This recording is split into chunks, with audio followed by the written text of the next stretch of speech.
e outra da iniciativa privada. São propostas que traduzem posições de setores diferenciados envolvidos no debate sobre as relações entre educação e trabalho. A Escola Politécnica de Saúde Joaquim Venâncio, da Fundação Oswaldo Cruz, no Rio de Janeiro, oferece ensino médio integrado. A instituição tem como eixo o trabalho, a ciência e a cultura. Integração entre ensino médio e educação profissional é, na verdade, a busca de se integrar numa mesma formação o desenvolvimento dos estudantes no que diz respeito à sua cidadania, no que diz respeito à compreensão da realidade e se apropriar dos conhecimentos tanto para exercerem uma atividade profissional de forma consciente, de forma autônoma, de forma responsável e mais do que isto, compreender que o processo de produção da vida tem seus fundamentos nas ciências básicas. Na Escola Politécnica, os alunos recebem uma bolsa de meio salário mínimo por mês e podem escolher mais de uma opção de profissionalização técnica na área de saúde. Vigilância em saúde, gestão em serviço, técnicas laboratoriais e registros e informações hospitalares. É completamente diferente você ter um ensino técnico que te abre as portas, você já sai uma pessoa que já tem uma noção de mercado de trabalho, você já tem uma noção do que te espera. As pessoas geralmente estão muito mais preparadas para prestar o vestibular e depois como é que fica. No Senai, o projeto Formando Trabalhadores do Futuro oferece formação profissional a jovens de 14 a 18 anos que estejam frequentando a escola. A formação profissional do jovem é a grande saída para a gente combater vários problemas no Estado. Primeiro, o problema do crescimento econômico. Para a gente crescer, a gente tem que ter uma base de sustentação. As empresas precisam investir em máquinas, equipamentos, mas também precisam investir em pessoas, precisam de ter profissionais qualificados. O jovem de hoje, o trabalhador de hoje, tem que entender que ele precisa continuar estudando. Ele tem que manter-se atualizado constantemente, não só nas competências básicas, nos conhecimentos básicos da profissão, mas também nos conhecimentos tecnológicos da profissão dele, nas mudanças e nessas evoluções. São oferecidos vários cursos técnicos. A maioria dos alunos vem de escolas públicas e 59% tem renda familiar de apenas 3 salários mínimos. O nível de empregabilidade dos jovens que frequentam as oficinas é alto. Em algumas faixas etárias, chega a 80% dos que concluíram os cursos. A incorporação ela acaba sendo facilitada no mercado de trabalho na medida que você forma adequadamente e você forma para aquilo que a indústria está precisando. Não se consegue se trabalhar sem ter uma educação, né? Então eles aqui aprendem isso. Regras, compromissos, né? E a profissão. O Senai também pretende, com seus cursos e oficinas, promover a inclusão social. As tarefas que vocês vão fazer é comandar um ponto de luz comandado por trio-A, ou seja, trio-A é aquele chamado interruptor paralelo. Eu quis ter vontade também em aprender a profissão no futuro, né? É importante essa união com os ouvintes, né? Para que a gente se iguale, né? E as oportunidades apareçam, né? E os surdos também têm essa vontade, né? de união e aprendizagem. É bom a gente melhorar. Edilson Caldas foi aluno do Senai, se formou em 1995, trabalhou no mercado e hoje volta ao Senai como professor de automobilística. A educação é essencial hoje para o mercado de trabalho, vamos dizer assim. Porque sem educação você não consegue prosseguir, não consegue atender a necessidade daquela empresa e não consegue seguir no ramo profissional de uma maneira evolutiva.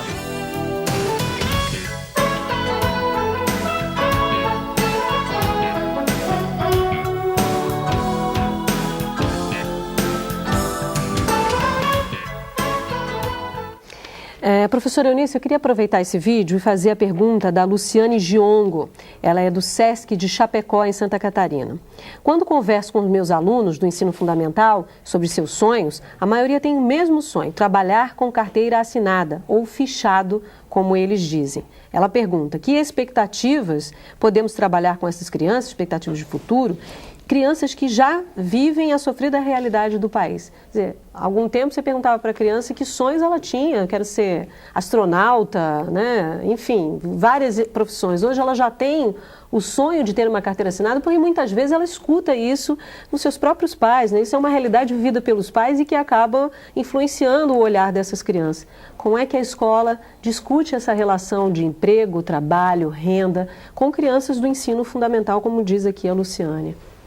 Pois é, se a escola passa a trabalhar desde cedo com a relação educação e trabalho, considerando o trabalho como um princípio educativo e não como um fardo, quer dizer, você tem que trabalhar porque tem que sustentar, né? Mas, na verdade, considerando o trabalho como uma produção humana. Quer dizer, tudo que você faz é um trabalho, a educação é um trabalho. Né, em termos da produção, da cultura, daquilo que você gera, da cultura que você produz. Então, se faz essa relação, com certeza vai criando nessa criança, na formação dessa criança, uma outra perspectiva do que seja a questão do trabalho, que não é um fardo que ela vai ter, que é uma coisa ruim que ela vai ter que fazer. E a questão que as crianças hoje estão colocadas, isso deve ser muito nas classes mais vulneráveis, é porque eles veem isso. Os pais, né, até os irmãos, muitas vezes que estudam, principalmente se eles forem negros, eles estão na informalidade. Na verdade, mesmo tendo uma escolaridade, isso está comprovado nas últimas pesquisas, eles estão na informalidade, as mulheres no emprego doméstico, as mulheres negras, e ganhando muito abaixo do que os homens negros ganham, do que as mulheres brancas ganham, do que os homens brancos ganham. Então, ele vem, na cabecinha das crianças, está pensando o seguinte: não, eu tenho que ter a carteira de trabalho, para eu ter, como se eu tivesse isso, uma garantia maior, né? Quer dizer, ela vê uma rotatividade muito grande. Hoje o pai está empregado, amanhã não está, porque ele está na informalidade. E muitas vezes a mãe é a chefe dessa casa. Exatamente, a mãe é a mesma coisa. Uhum. Então, se começa a criar isso, quer dizer, o trabalho como se fosse algo que desde pequeno ele tenha que trabalhar. Na verdade, ele tem que entender as relações e não estar no trabalho.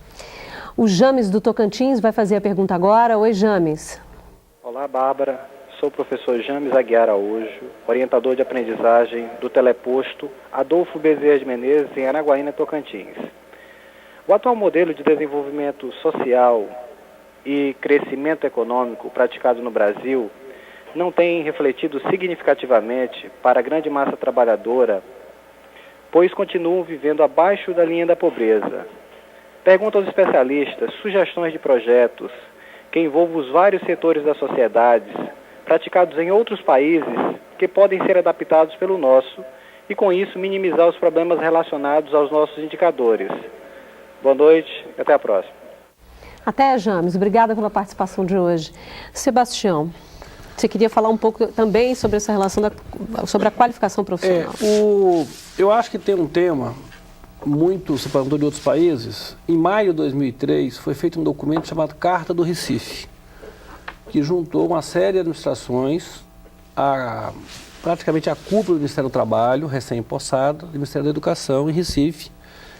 E é um documento que é muito útil você buscar, né? A gente pode fornecer depois, que junta exatamente o desenvolvimento local, que é um tema muito importante, que tem surgido muitas discussões sobre a questão do desenvolvimento local. Ou seja, embora o país como um todo tenha muitas dificuldades, alguns locais conseguiram criar polos produtivos porque trabalharam bem dentro da sua realidade, ou às vezes até com a sua dificuldade. É o chamado economia solidária. Pode ser também na economia solidária, mas são os arranjos produtivos locais. Né? Até a Carta Capital fez uma sequência de matérias financiada pelo BNDES para discutir os chamados arranjos produtivos locais. Então você aproveita uma determinada condição. Então, de repente, lá no Paraná cria um polo de fabricar boné. No outro lugar, lá no sertão de Pernambuco, cria uma série de confecções. Depois a fruta entre a Bahia e Pernambuco. Ou seja, os chamados arranjos produtivos locais têm a ver com a concepção que muitos municípios, ou um conjunto de municípios, acho que tem muito a ver com a questão que ele levanta, até pela região que ele está, que é o desenvolvimento local. Agora, o desenvolvimento local ele tem que estar intimamente ligado à elevação do nível de educação e uma formação profissional que responda a essa necessidade. O complemento que eu quero dizer é o seguinte, no vídeo, quando vocês viram do Senai ali, aqueles jovens daquelas famílias pobres, eles estão tendo uma formação que não é técnica, é uma formação profissional. A formação técnica é aquela dada ao nível do ensino médio. Porque também, às vezes, essas experiências são muito úteis para aquela população, não estou negando isso, mas isso não é uma solução para a sociedade. Ou seja, o ideal é que todos possam ter níveis mais altos de escolaridade e possam também ter acesso à formação profissional de qualidade. Aí, o exemplo da Fiocruz é em nível técnico. Então, esse jovem não vai ter limite, porque ele pode ir para a universidade, ou não, mas ele pode optar. Dura quem não pode optar. Tá certo, a gente já está na reta final do programa, eu queria pedir as considerações finais de vocês. Gostaria de começar pelo Orlando, e a gente não pôde, Orlando, fazer algumas perguntas que ficaram aqui sobre o Sistema S. Aqui, por exemplo, se você pudesse incluir nas suas considerações finais um e-mail que ficou da Caterine, falando sobre Senai, Senac, perdeu a característica ao se tornar uma instituição paga, pede para comentar essa situação. Caterine, de que Ela é de Anápolis, Goiás. Boa noite, Caterine. Na realidade, não mudou as características. O Senac, eu vou falar pelo Senac do Rio de Janeiro, ele se modernizou, avançou, mas ele nunca deixou de ser uma instituição privada, desde a sua criação em 1946. O que nós temos procurado fazer é combinar uma ação que é uma ação social, uma ação social direta ou indireta, de grande peso e grande relevância. Esse programa que eu citei há pouco, o Portal do Futuro, é um programa, entre tantos outros, que é subsidiado pela organização ou em ações de parceiros. Já tivemos oportunidade no passado de fazer essa parceria até mesmo com o Ministério do Trabalho, e ações de natureza mercadológica, porque o Senac do Rio de Janeiro, nós consideramos que, como organização de conhecimento, nós não devemos limitar a nossa ação aos níveis operacionais das cadeias produtivas, ou seja, não é só preparar garçom ou cabeleireiro, mas nós hoje continuamos fazendo isso e procurando aprimorar esse processo de aprendizado, mas também chegamos até a consultoria empresarial para grandes executivos, para os postos gerenciais. Então é uma organização que abriu o seu leque, a sua abrangência de ação. Em termos de considerações finais, para poder dar oportunidade aos outros colegas, eu queria agradecer mais uma vez a oportunidade de ter estado nesse programa. Acho que quem nos ouve, quem nos assiste, que são fundamentalmente professores e professoras, cumprem uma missão que eu não vou falar aqui que é um sacerdócio, porque eu acho que isso acabou caindo ao longo da vida num processo que leva ao demérito dessa ação, mas sem dúvida cumprem uma missão muito importante, que é a missão de começar o processo de desenvolvimento dos cidadãos e cidadãs desse país. Então é um processo que todos nós que já estamos na fase adulta passamos e nos recordamos com grande valor. E acho, acima de tudo, que rever o papel da escola é fundamental. A escola precisa deixar de ser baseada na transmissão do conhecimento, mas tem que ser baseada no aprender a aprender e na construção coletiva e do compartilhamento do conhecimento. Boa noite, muito obrigado. Obrigada, Sebastião. Olha, os dados que eu citei são do Anuário dos Trabalhadores do DIEESE, que eu acho que todo mundo devia ter uma arma, que todo mundo devia usar na campanha de desarmamento. Essa é a arma do argumento. Eu queria levantar um dado. O Ministério do Trabalho, nesse governo, teve, num bom ano, 130 milhões para gastar com qualificação profissional. No governo passado, chegou a ter quase 500 milhões em 2000, 2001. O Sistema S tem, numa estimativa conservadora, 6 bilhões. Eu acho, o Senai tem 800 escolas. Eu acho, e é verdade, Orlando, a pergunta da moça, não existe praticamente curso gratuito mais no Senai. Muito raro. Os cursos de qualificação foram exterminados, aqueles cursos que passamos todos nós, gerações e gerações. E o Senac também, é praticamente instituição que só tem ensino pago. Quer dizer, então, eu acho até, militantemente dizendo, que é um caso praticamente de bitributação, porque eles têm recursos públicos para fiscais, garantidos desde o Vargas lá até hoje, e são instituições respeitáveis, instituições importantíssimas, com nível técnico altíssimo, poderiam ajudar muito mais se integrar, dar um esforço de recuperar os níveis de educação e formação profissional no país. Eu queria deixar essa bandeira porque isso foi uma conquista que a Central Única dos Trabalhadores colocou no seu programa em 94 e se espalhou na sociedade. Quer dizer, hoje é tido claro que esses recursos são públicos, não é isso? Eu acho que isso ajudaria muito a resolver os nossos problemas. E nós queríamos depois que o programa divulgasse o nosso site, www.iep.org.br, que tem uma série de informações que pode ser útil nessa discussão. Tá certo, obrigada. Professora Eunice.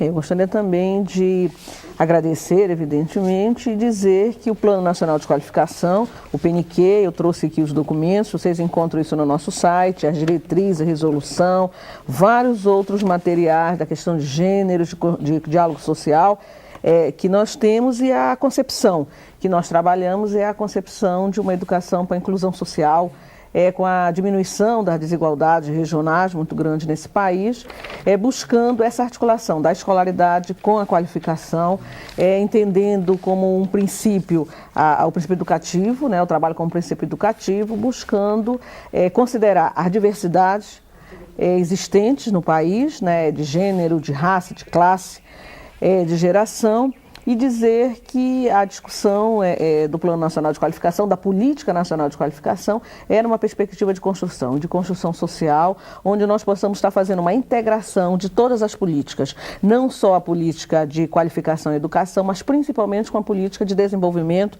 de geração de emprego e renda. Muito obrigada, estamos à disposição. Vamos lembrar o site antes de terminar? Pois não. É www.mte.gov.br.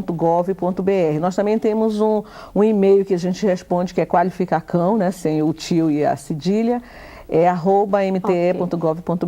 Estamos à disposição. Muito obrigada. Obrigada.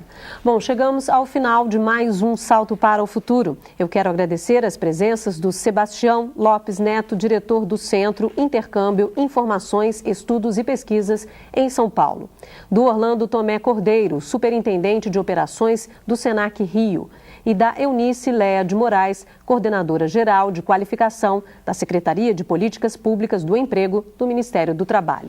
No programa de amanhã, nossos convidados vão falar sobre economia solidária. Até lá!